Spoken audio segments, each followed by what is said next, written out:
So we know and we appreciate that Microsoft is a global leader in terms of inclusive hiring. And I know that you have personally contributed to these programs. So I would like to ask you if you could please share with us some lessons that Microsoft and yourself have learned about inclusive hiring, especially in terms of making the hiring process more accessible and inclusive.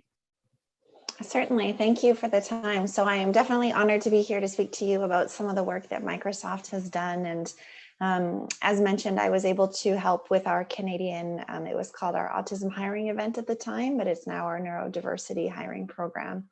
And so what we learned from this program is we wanted to start to look at our talent pools and to say, we believe that there is a significant population for our engineering positions that is untapped. And this is for anybody who would self-identify as having autism or be on the spectrum.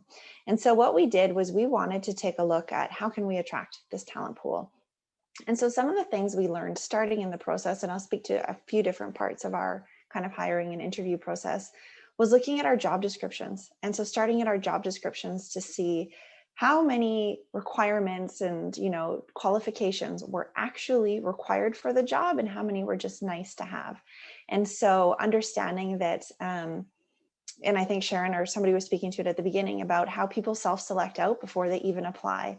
And so, taking a look at our 10 bullets that we had for requirements and seeing that actually maybe only 3 of them were requirements. And when we looked at educational criteria, we looked at identifying things such as, was a bachelor in commerce or a bachelor in computer science or mathematics actually required? Or could we look at some additional training that somebody took, say from a coding academy, that would also be equivalent? And so really starting there, so we had some big aha moments on our job descriptions. Then the second thing that we did differently is how we actually set up the interview day. And so typically for a technical interview at Microsoft, you would have a series of interviews, and you are safe from probably 4 to 6 interviews that were 1 hour back to back. And during that time, you would meet with a different person, potentially from the team, and they would ask questions, you would whiteboard and code different activities. And so what we decided to do for this program, and we had piloted and learned from our Microsoft Redmond offices, was we actually made this hiring event over 3 days. And so that was quite different, obviously, for us in terms of how we typically look at interviewing this talent. And so the intention behind the 3-day hiring program was the first day was to invite the candidates in. So these are the candidates that have now applied, that had passed our first technical screens, and we wanted them to come in and get a sense of what did our workplace look like. Microsoft has moved to a very much an open concept office. And so we wanted to give people a tour of the office. This is the environment that you will be working in. This is how the teams collaborate. While we're open, we also have a lot of focus rooms and meeting rooms. So the first day was really understand the company, who we are, understand kind of our focus on inclusion, get to see the office. And then we actually had the hiring teams that were hiring come in and give an overview of their team. And so the candidates were able to get a sense of what exactly is that would I be working on, or what is the technology that I would be working on. We also did a few activities throughout the day to just start to see people's personalities come out. And while it may seem a little bit, when we kind of talk about team building, we were like, is this going to land well? As there are some people that could be introverted. But it was interesting to start to watch the candidates and anyone who had some of the kind of the natural leadership abilities start to come out in their own ways. And so we were able to get that on day 1.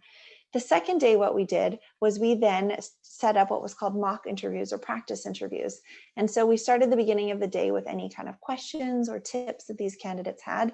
And then we set up, like I said, mock interviews with interviewers that were not part of the hiring teams. And the intention behind that was also to curb some of the nerves that come for anybody interviewing, let alone somebody who had identified and applied into this program.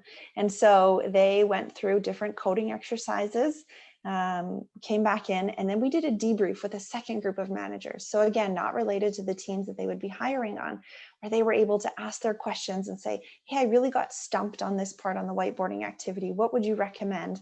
And so it was interesting, the learnings for even for the managers that were present with them, to say, ask questions. Like, you're absolutely allowed to ask questions as we're going through this interview. It's not supposed to be us watching you struggle on a whiteboard. It's, tell me where you got, or tell me your logic and I'll help you work through that. And so we had a great kind of debrief, and the candidates were feeling a little bit more comfortable then entering into the third day.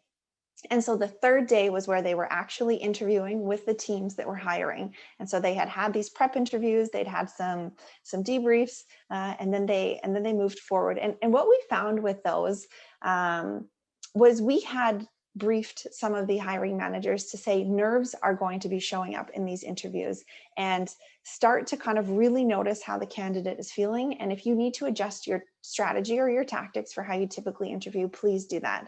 And so I'll give you an example of a couple things that our hiring teams did that they now use them for interviewing all of their candidates. One of our hiring managers noticed that the individual was almost shutting down in the interview as they were struggling. And so he just said, you know what, I'm going to give you 5 minutes. Here's the problem that I need you to solve. I'm going to leave the room. Because in a real setting, you don't have somebody staring at you while you are trying to code a problem.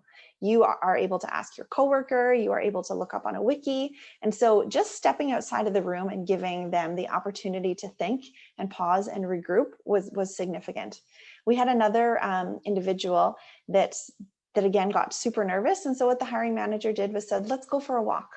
We have a very large office. And so they walked around, had a glass of water, and just started to kind of talk. And again, probing on what is it that we were trying to achieve, and how are we trying to make our assessment.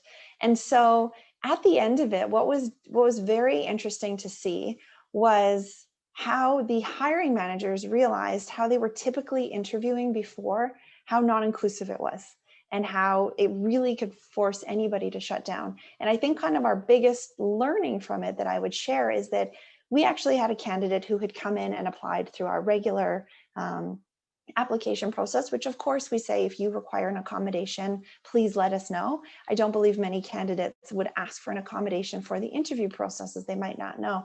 But we had one candidate who went through the regular process, didn't receive an offer, then went through our neurodiverse hiring program over these 3 days, and all of the teams wanted this person. They were the top candidates. So amazing to see, same person, same skills, but really how we needed to deconstruct it to make it more inclusive and give them the opportunity to be successful. And so I think that's like ultimately our biggest aha and takeaway when we think about how do we hire differently. We then of course did a lot more work for like general readiness for our entire employee population, specific teams and managers, but that would be kind of my experience that I'm happy to share about how we interviewed differently.